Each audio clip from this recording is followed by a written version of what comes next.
มื้อนี้เราบอมสิพาทุกคนไปท่องเที่ยว 2-3 บ่อนด้วยกันเนาะก็จะไปถ่ายภาพบรรยากาศภายในอ้อมเมืองของนครหลวงพระบางให้กับพี่น้อง FC ได้ชมกันเนาะไปชมกันเลยไปกันเลยนี่ทุกคนตอนนี้บอมอยู่ที่ใจกลางของเมืองหลวงพระบางเนาะและนี่ก็เป็นทางเข้าของหอพิพิธภัณฑ์แห่งชาติเดินทางกันต่อทุกคนฮอดแล้วฮานมะพร้าวโอบามานี่สำหรับฝั่งนั้นก็จะเป็นฝั่งเซียงแมนเนาะเขาก็จะเห็นสายภูเท้าภูนางสบายดีพี่น้อง FC ทุกคนเด้อตอนนี้บอมอยู่ที่นครหลวงพระบางเนาะหลังจากที่เดินทางมาฮอดบอมก็ได้มาพักเช้าอยู่ที่เงินพัก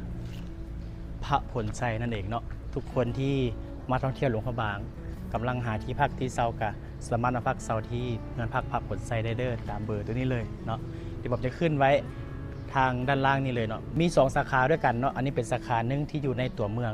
นั่นคือสาขาบ้านนาเวียงคำเนาะแล้วก็สาขาที่2อยู่ที่บ้านเวียงใหม่เนาะตัวนั้นจะเป็นอยู่ทางภูสูงนิดนึงก็สามารถติดต่อสอบถามกันได้สำหรับที่พักที่เช้าเนาะบ้านพักพักผลไซสำหรับเงินพักพักผลไซเนาะนอกจากจะมีสถานที่ให้พักเช้าแล้วก็ยังมีรถแบบนี้เลยเนาะทุกคนนี่ยังมีรถให้เช้าเนาะ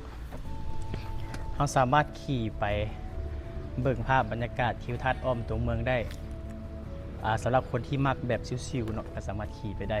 ก็มีให้เช้านั่นเองเนาะและมื้อนี้เนาะบอมสิพาทุกคนเนาะขี่รถจักรนี้ไปถ่ายภาพบรรยากาศภายในตัวเมืองของนครหลวงพระบางให้กับพี่น้อง FC ได้เบิ่งนำกันเนาะว่ายุคสมัยนี้มันเปลี่ยนไปหลายสันใดบ่แต่บอมเชื่อว่านครหลวงพระบางจะยังคงรักษาความเป็นเดิมๆไว้เพราะว่าเป็นเมืองมรดกโลกนั่นเองเนาะไปทุกคนไปพร้อมๆกันเลยมาไปกันเลยในระหว่างการเดินทางสิ่งแรกที่บอมสัมผัสได้นั่นก็คือชีวิตการเป็นอยู่ของประชาชน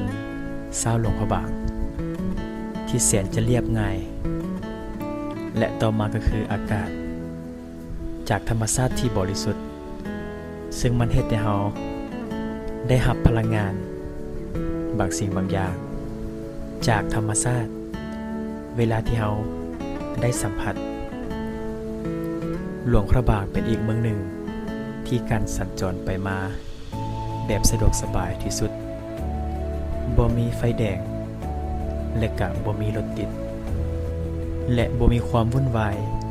ในการสัญจรไปมาซึ่งมันแสดงออกถึงความสามัคคีและการให้เกียรติซึ่งกันและกัน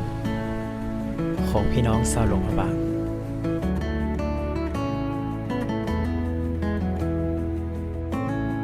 นี่ทุกคนตอนนี้บอมอยู่ที่ใจกลางของเมืองหลวงพระบางเนาะนั่นก็คือน้ำพุนั่นเองเนาะเราก็จะมาถ่ายรูปกัน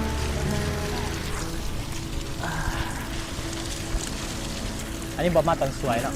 ถ้ามาตอนแรงจะเห็นภาพบรรยากาศที่สวยงามแล้วก็มีทางโคมไฟนำนี่เลย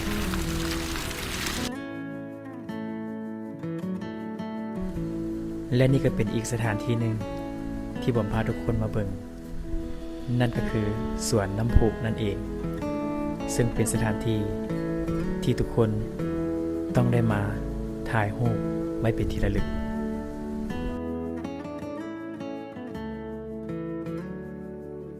วันนี้จะเป็นสถานที่หนึ่งที่ทุกคนหรือว่านักท่องเที่ยวที่มาเที่ยวหลวงพระบางเนาะจะมาถ่ายรูปอยู่นี่ซึ่งเป็นเอกลักษณ์แล้วก็เป็นใจกลางเมืองของหลวงพระบางนั่นเองนั่นก็คือน้ำพุเนาะทุกคน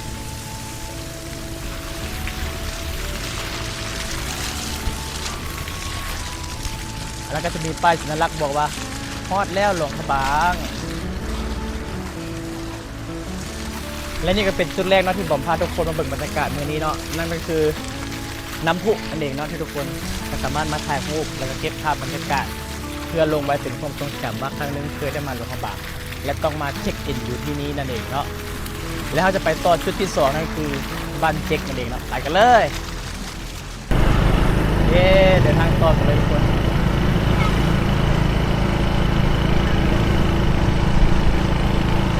สำหรับเส้นทางนี้เป็นเส้นทางของตลาดมืดนั่นเองทุกคนซึ่งว่าในยามค่ำหรือว่าตอนแลงจะมีการวางแสดง สินค้าหัตถกรรมหรือว่าจิตรกรรมที่เป็นเอกลักษณ์ของหลวงพระบางมาวางขาย เพื่อให้นักท่องเที่ยวได้รับชมและซื้อไว้เป็นของที่ระลึก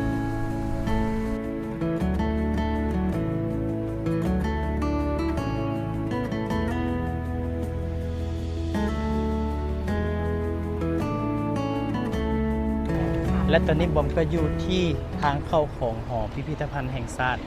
ของหลวงพระบางเนาะคนนี้เลยที่ทุกคนเคยเห็นเนาะเวลานักท่องเที่ยวมาหลวงพระบางเพื่อจะเข้าไปถ่ายรูปอยู่บริเวณนี้เนาะเดี๋ยวบอมจะถ่ายรูปไว้เนาะต่อมาเลยก็คือด้านเทิงเนาะจะเป็นทางขึ้นของวัดภูศรีนั่นเองทุกคนซึ่งผมเคยขึ้นไปทีนึงแล้วเนาะตั้งแต่ 2017 พุ่นละนี่เลยเราก็สามารถขึ้นได้นี่เลยขึ้นไปนี่เวลาย่างมาท่านนี้ครับก็จะเห็นที่เพื่อนเอิ้นกันว่าหอพระบางนั่นเองทุกคนนี่ก็ถือว่ามีนักท่องเที่ยวจากหลากหลายทั่วมุมโลกกันเลยนะทุกคนที่เดินทางมาเที่ยวหลวงพระบางเพราะว่าช่วงนี้ก็เป็นปีท่องเที่ยวกันแดดเนาะที่ประเทศลาวเราเปิดให้นักท่องเที่ยวเข้ามาเที่ยวชมหรือว่าท่องเที่ยวประเทศลาวเราหลายกันเลยเนาะจะขึ้นไปภูศรีเด้ มื้อนี้บ่ทันแน่นอนบอมจะขึ้นไปภูศรีอยู่เนาะจะขึ้นไปถ่ายภาพบรรยากาศวิวทิวทัศน์ถ้าเราขึ้นไปภูศรีปั๊บเราจะแนมลงมาเห็นไปเลยบริเวณตัวเมืองของหลวงพระบางเนาะรวมถึงเห็นแม่น้ำคลองนำทุกคนเดินทางกันต่อทุกคนอันนี้เป็นเส้นทางภูศรีนะทุกคนสำหรับเส้นทางนี้เป็นเส้นทางที่วัยรุ่นหลวงพระบางเป็นจัดสถานที่ก็คือเล่นสงกรานต์นั่นเองทุกคนนี่แหละแล้วตอนนี้ผมอยู่ที่ตัวเมืองของหลวงพระบางแล้วสิ่งแรกเลยที่สัมผัสได้ก็คืออากาศที่ปลอดโปร่งเนาะและก็ความสวยงามเวลาเราได้เห็นวัดวาอารามต่างๆคือทุกคนที่มาจะเห็นวัดวาอารามและก็บ้านในแบบของที่เป็นหลวงพระบางแท้ๆเลยเนาะแล้วก็จะมีต้นไม้ต่างๆที่เป็นเอกลักษณ์ของประเทศลาวนั่นก็คือดอกจำปานี่เชื่อว่าสักครั้งหนึ่งในชีวิตเราทุกคนต้องมาสัมผัสกับบรรยากาศที่เป็นเอกลักษณ์แบบนี้ทุกคนต้องได้มาเนาะบอกเชื่อว่าทุกคนต้องได้มาหลังจากที่เดินทางมาเนาะเที่ยวตัวเมืองหลวงพระบางได้ระยะหนึ่งแล้วเริ่มรู้สึกหิวขาดไม่ได้เลยนั่นก็คือกองทัพต้องเดินด้วยท้อง ผมมาแวะกินข้าวซอยเนาะข้าวซอยสูตรหลวงพระบางดั้งเดิมเลยที่ใกล้ๆวัดแสนสุขารามนี่เลยทุกคนนี่มาเดี๋ยวห้องท้องด้วยข้าวซอยกับผักสดๆแซ่บๆเป็นหวานก่อน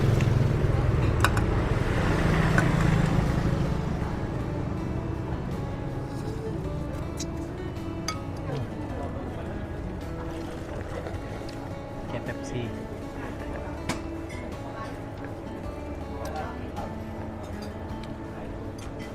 มาลุยกันเลย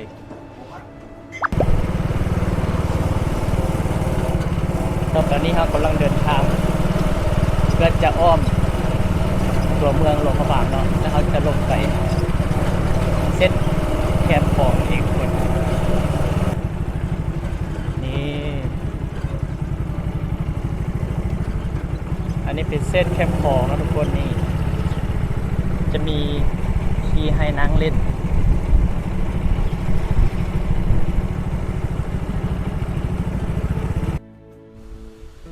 และนี่ก็เป็นเส้นทางที่เพิ่นเอิ้นว่าเส้น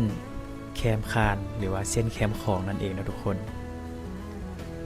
จะมีสถานที่นั่งเล่นตามเลาะแคมฝั่งน้ำของและปากน้ำคาน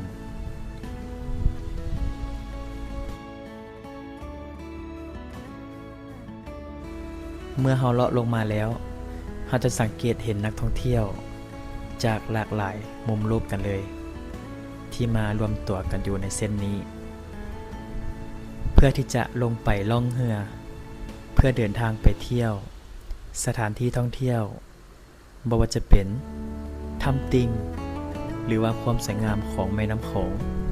และปากแม่น้ำคานและในบริเวณเส้นทางแคมป์ของจะมีห้านอาหารที่พักและกะห้านกินดื่มไว้คอยบริการให้นักท่องเที่ยว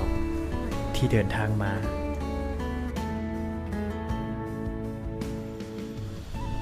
และยังมีอีกห้านหนึ่ง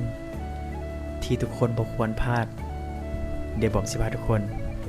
ไปรับชมพร้อมๆกันเลยตอนนี้เรามาฮอดจุดหนึ่งเนาะถึงเป็นจุดที่ทุกคนต้องได้แวะเพื่อเพิ่มความสมดุลในกับร่างกายนั่นก็คือแวะซิมมะพร้าวทุกคนมามะพร้าวน้ำหอมซึ่งห้านนี้เนาะเคยมีประธานาธิบดีของสหรัฐคือโอบามานั่นเองเนาะท่านโอบามาเพิ่งเคยมานี่ที่ทุกคนเห็นอยู่ก็คือภาพบรรยากาศตอนที่เพิ่นมาเยี่ยมยามเนาะและเจ้าของห้างก็ได้ถ่ายรูปไว้เพื่อเป็นที่ระลึกเนาะฮอดแล้วห้านมะพร้าวโอบามานี่ซึ่งท่านโอบามาเพิ่นเคยมาสถานที่แห่งนี้เนาะนี่แล้วเราก็มานั่งพักผ่อนอยู่นี่ฝั่งนั้นก็จะเป็นฝั่งเชียงแมนเขาก็จะเห็นสายภูเท้าภูนางเห็นวะมันจะมีหูแบบคนนอนเนาะตัวนี้จะเป็นผู้นางผู้หญิงแล้วก็มีหน้าแล้วก็มีหัวแล้วก็มีเอิ๊กคล้ายๆหูคนนอนอยู่เลยทุกคน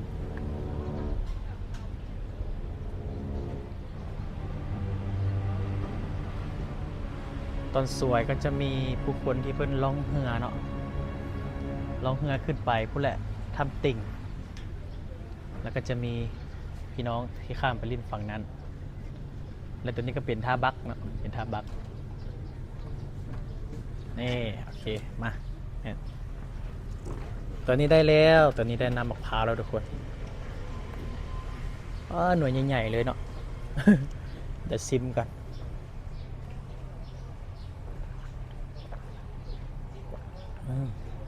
หวาน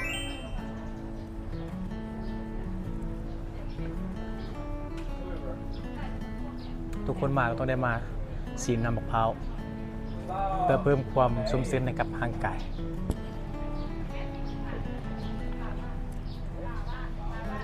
บรรยากาศดีแห้งเนาะทุกคนเนาะ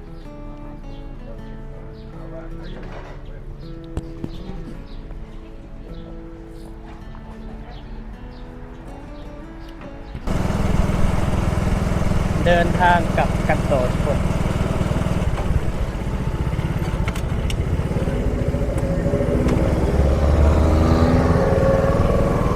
และนี่ก็เป็นสี่แยกตลาดมืดเนาะเส้นแบบนี้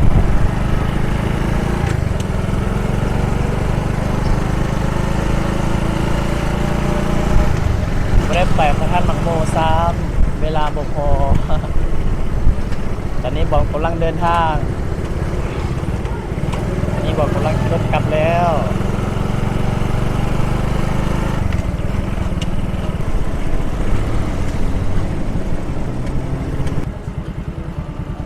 ตอนนี้เดินทางมาฮอดที่พักแล้ว